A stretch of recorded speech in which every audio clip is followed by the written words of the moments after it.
कहे महाराज? महाराज जनक को सूचित करो कि त्रिभुवन सम्राट वेदाध्यायी पौलस्य कुलभूषण कंचन नगरी के स्वामी दशानन का आगमन मिथिला में हो चुका है और वो आपकी प्रतीक्षा में है। जो आज्ञा महाराज।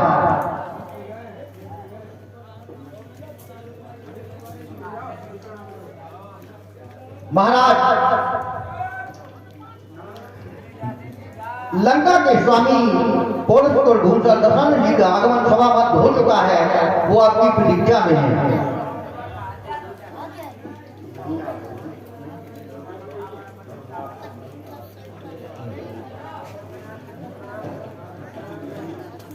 वो नहीं आ रहे हैं। अच्छा, कार्यों में व्यस्तता है। व्यस्तता है। हाँ। और यही रावण का परिचय है,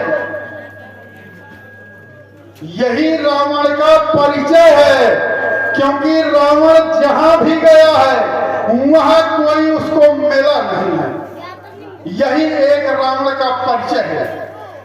एक बार दिग्पालन के लोक सिधाए तो सुने सकल दशानन पाया। जब दिक्पालों के लोक में गया तो वहां भी कोई नहीं मिला, और इसके बाद देवताओं के लोक में गया तो देवन तकेऊ मेरुगिरि खोहा, वो सुमेर पर्वत की गुफाओं में फंस गए। आज यहां मिथिला में वही स्थिति है कि रावण से कोई मिलने वाला भी नहीं है। इसलिए अब जो है मैं चल रहा हूं अजगो दर्शनार्थ के।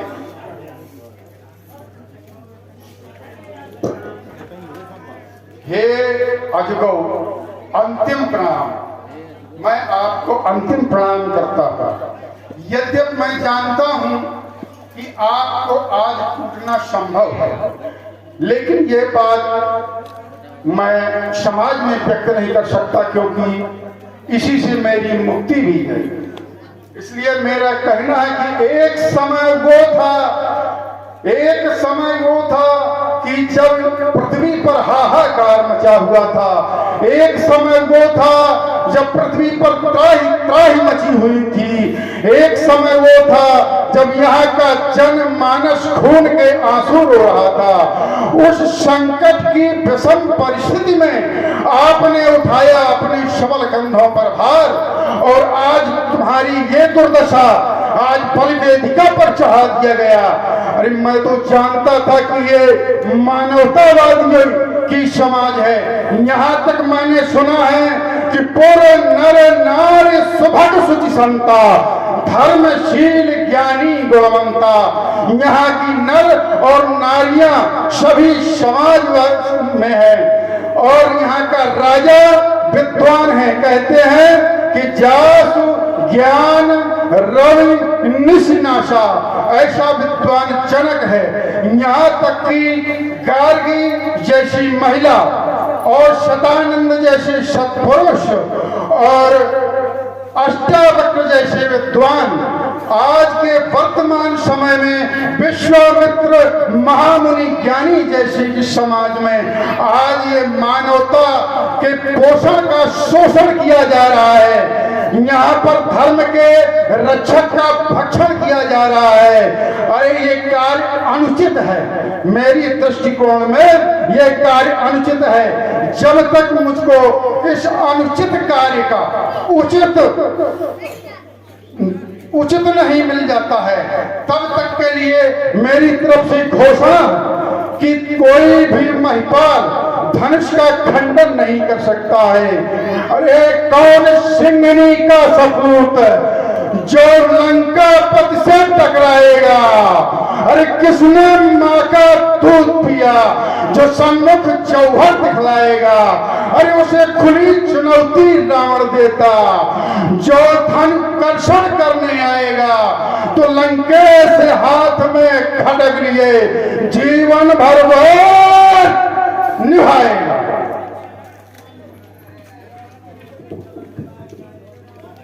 अभी आप सभी लोगों ने देखा, इतनी अच्छी समाज लगी हुई थी इसमें थी अधिवेशन में, लेकिन लंकेश जी के आते ही सभी राजा महाराजा डरने लगे, भयभीत होने लगे।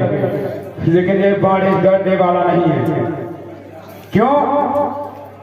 पुराना हिसाब किताब भी इनसे वो भी आज चुकाने को मिलेगा। लंकेश जी के द्वारा यहाँ पर आने से यह समाज में हाहाकार मच गया। लेकिन यहाँ की समाज कैसी है? पूरे नरी नारी सुभग शुचि संता धर्मशील ज्ञानी गुणवंता ज्ञानी वाली समाज में अगर कोई उपद्रव मचाता है तो उसको क्या करना चाहिए? क्या करना चाहिए? भगा देना चाहिए, रख लेना चाहिए? भगा देना चाहिए ना। क्योंकि अगर भेड़ बकरियों के बीच में सिंह आ जाए, लंकेश जी अपने आप को सिंह मानते हैं, अगर सिंह आ जाए तो भेड़ बकरियां डर जाया करती हैं। लेकिन नहीं, उसमें भी सवा शेर भी हो सकता है, ये वो नहीं जानते हैं। लेकिन मेरे द्वारा लंकेश जी को जाकर पहले मिलना चाहिए और जो घोषणा की गई है उसका उत्तर मिलेगा। लंकेश जी जय जय श्री शंकर भगवान की, जय जय श्री शंकर भगवान की। अहो बलिनंदन बलिपुत्र बाण सुतल लोक के प्राण मैया पार्वती की गोदी के प्रसून, जिन्होंने अपनी तप से भगवान शंकर को प्रसन्न करके अपनी सहस्त्र भुजाओं से वाद्य करके भगवान शंकर को प्रसन्न किया, ऐसे श्लोक सुतल लोक के प्राण जय शंकर की कहो। आपके आने से जय समाज बिगड़ रही है। आपके द्वारा एक शब्द कहा गया सीधे इस समाज के लिए, सावधान सावधान सावधान। लेकिन आप जानते हैं सावधान का मतलब क्या होता है और सावधान कहाँ बोला जाता है? सावधान किसको बोला जाता है? अगर कोई रणभूमि में जब जाता है, कोई शत्रु सामने होता है तो उसको सावधान कहा जाता है। यह आप भली भांति जानते हैं लंकेश जी। लेकिन यहाँ पर मैथिली अधिवेशन चल रहा है, शुभ कार्य हो रहा है, तो यहाँ पर उपद्रव मत मचाइए, यह मेरा कहना है। यदि नहीं धनुष कर्षण होगा, यदि धनुष को टूटने से रोका तो फिर बाणासुर के बाणों द्वारा आज यहाँ मिथिला में वर्षण होगा, आज धनुष कर्षण होगा, आज धनुष कर्षण होगा। बाणासुर जी, या तो आपने हमारी बात को सुना नहीं, और यदि सुना है तो उस बात को आप टाल रहे हैं। मैंने तो ये कहा है कि जिस समय यहाँ पर त्राही त्राही मची हुई थी, हाहाकार मचा हुआ था, तब वो समस्या का समाधान इस अजगव के द्वारा हुआ। मैंने सीधे आपसे ही जोड़ दिया। चलो उस बात को हम छोड़ते हैं। आपने कहा कि घोषणा किया वीरों को कि यहाँ पर जो धनुष कर्षण नहीं होगा, तो मैंने दूसरी बिंदु ये रखा कि यहाँ पर कोई राजा धनुष का कर्षण नहीं कर सकता, कोई महिपाल धनुष का कर्षण नहीं करता, कोई छत्री का लाल धनुष नहीं कर्षण कर सकता, और यदि करके दिखा दे तो हम समझे जो माई का लाल होगा वो धनुष का कर्षण नहीं कर पाएगा, और अगर जो राजा होगा वो धनुष का कर्षण नहीं कर पाएगा। धनुष का कर्षण वही करेगा जो माई का लाल नहीं होगा, छत्री का लाल नहीं होगा, और यहाँ पर जन्म नहीं लिया होगा। वो धनुष तोड़ दे तो तोड़ दे, हमें कोई आपत्ति नहीं है। मैंने तो केवल ये कहा है कि यहाँ महिपाल नहीं आ सकते हैं, क्योंकि इस धनुष का अपमान होता है राजाओं के आने से। धनुष का कर्षण मतलब, तुम्हारे कहने का मतलब यह है कि कोई भी राजा यहाँ नहीं आ सकता। अवश्य यही बात है ना। इसको नहीं तोड़ सकता, न तोड़वा सकता है। क्यों नहीं तोड़वा सकता? तुम्हें इतनी ममता क्यों इस धनुष से है? हमें ममता धनुष पर है। क्यों? और यदि सत्य पूछना चाहते हैं हाँ। तो आपको इस धनुष पर ममता क्यों है जो आप कह रहे हैं कि धनुष का आकर्षण होगा? इसी आज जो है 1 वर्ष से स्वयंवर चल रहा है, 11 मास 29 दिन व्यतीत हो चुके हैं, आज अंतिम दिवस है। और इसके पहले श्रीमान बाणासुर जी राजा सुधन्वा के साथ में आकर के जनकपुर में आक्रमण किया और उसमें मांग की कि सीता और धनुष चाहिए हमको। जब आप इस प्रकार की अव्यवस्था कर सकते हैं तो राजा जनक ने सीरत ध्वज के साथ इनको मारकर खदेड़कर भगा दिया यहाँ से।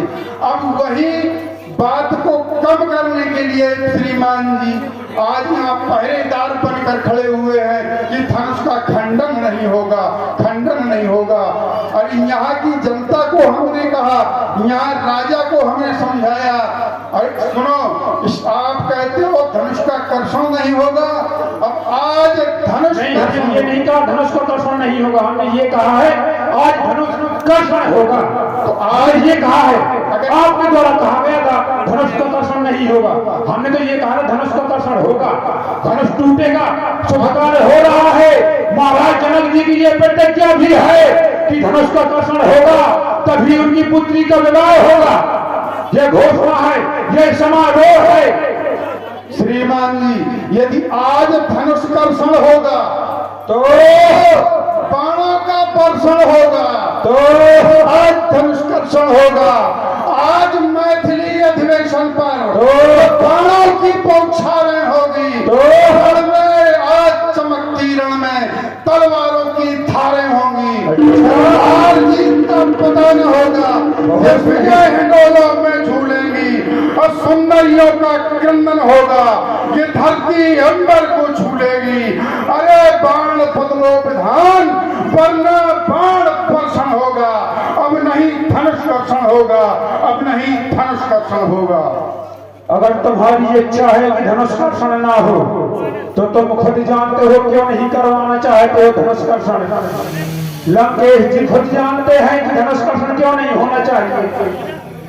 4 वेद 6 7 18 पुराण ज्ञाता है, मामूली थोड़ी नहीं है, पूज्य है, ब्राह्मण है, सब जानते भी हैं कि क्यों धनुष का कर्षण हो रहा है, इसके बाद आगे होने वाला क्या है, सब जानते हैं।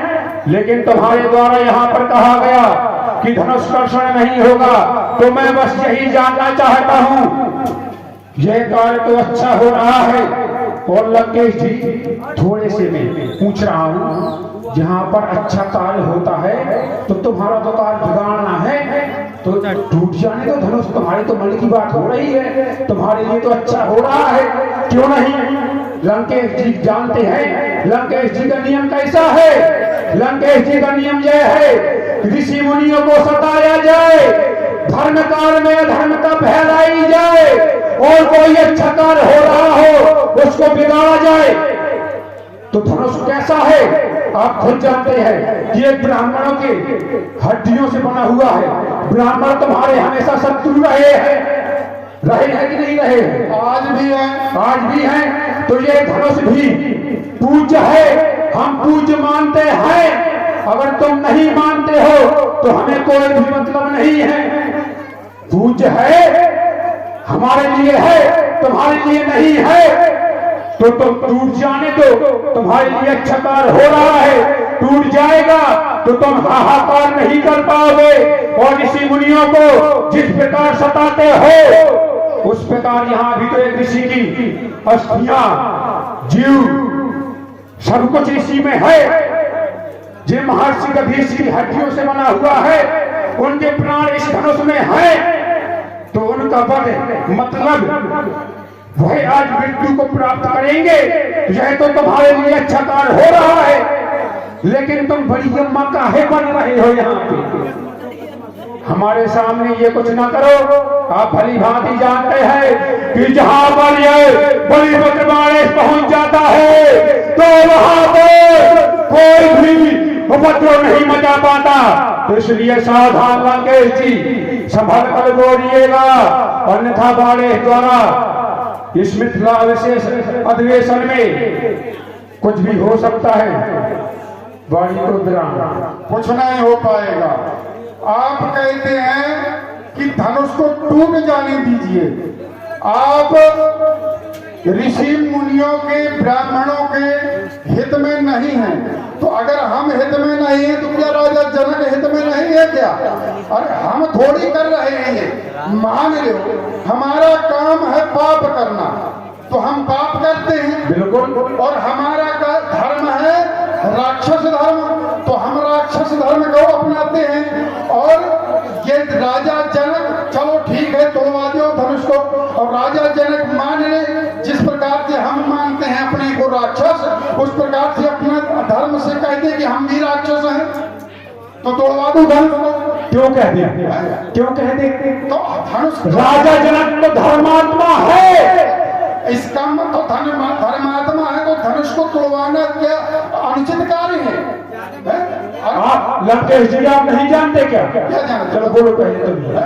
धनुष आप ही बोलो। देखो यहाँ धनुष जब टूट रहा है, इसके प्रण के पहले यहाँ के समस्त मिथिलावासी कहते हैं यहाँ अनुचित हो रहा है।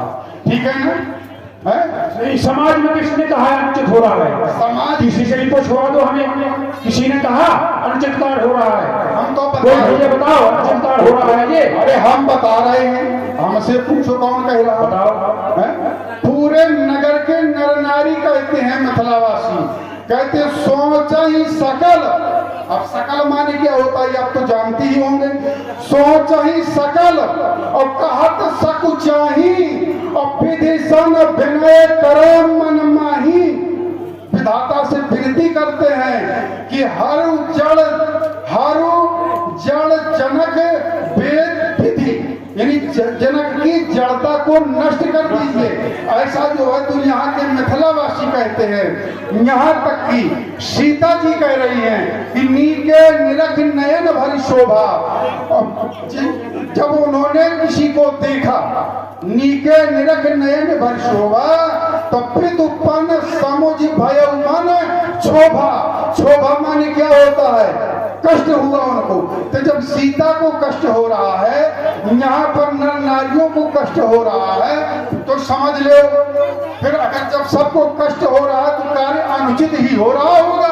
जब अनुचित हो रहा होगा तभी तो इन सबको कष्ट है। ये अनुचित कार्य, मेरी घोषणा है कि यहाँ अनुचित कार्य नहीं होना चाहिए। बस ये हमारी घोषणा है। बहुत बहुत साधुवाद लंकेश जी, लेकिन नहीं, यहाँ पर अनुचित कार्य तो नहीं हो रहा है, लेकिन तुम्हारे द्वारा बताया जा रहा है अनुचित कार्य। तो पहले सर्वप्रथम यह बात मेरी, कोई समाज का कोई एक व्यक्ति कह दे कि अनुचित कार्य हो रहा है तो हम यहाँ से ऐसे ही चले जाएंगे सीधे, आपसे कुछ नहीं बोलेंगे। किसी से भी पूछवा दो पहले। हम पूछवा रहे हैं कि अनुचित कार्य हो रहा है कि धर्म कार्य हो रहा है कि अधर्म कार्य हो रहा है। ये शास्त्र कहते तो मान जाओगे। शास्त्र कहते हैं आपके द्वारा कहा गया अनुचित कार्य, समाज के द्वारा कहा जा रहा है कि अनुचित कार्य हो रहा है। चलो हम मान सकते हैं, माना नहीं है। लेकिन महाराज जनक जी ने किसी से परामर्श नहीं ली है। महाराज जनक जी ने किसी से परामर्श नहीं ली है। तो आप भी भली भांति जानते हैं, अगर नहीं जानते हो तो हम बता रहे हैं कि ये धनुष कर्षण किस प्रकार से किया जा रहा है।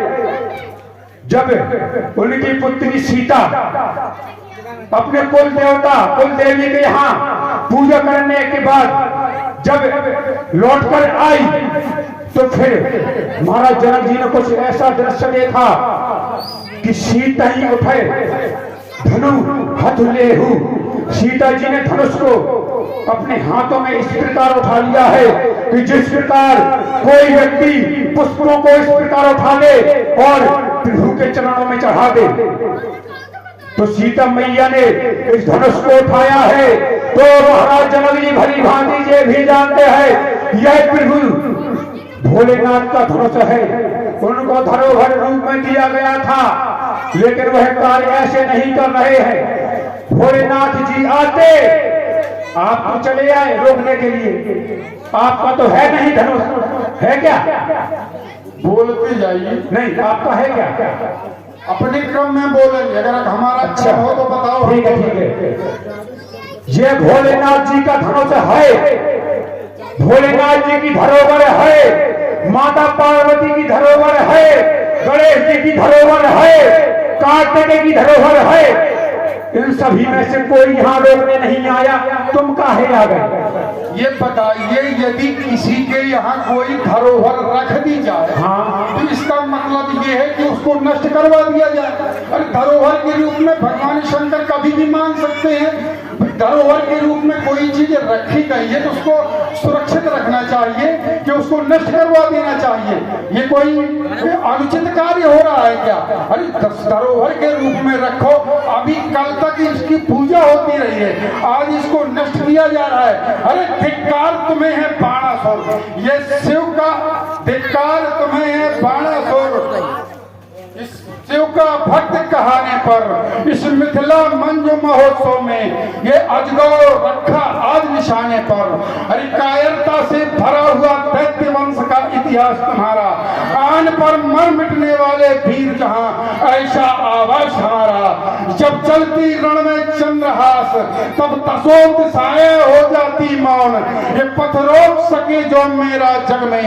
अरे जन्मा ऐसा नाहर कौन, क्रांति ने देखी तुम दुनिया में। अरे क्रांति चिल्लाते और तेरा सर काट के रख दूं पर टूटे नाते। धिक्कार मुझे है बाणासुर, जो अस्त्र उठाऊं तो जैसे एक जलाने पर। धिक्कार मुझे है बाणासुर, ये शिव का भक्त कहानी पर।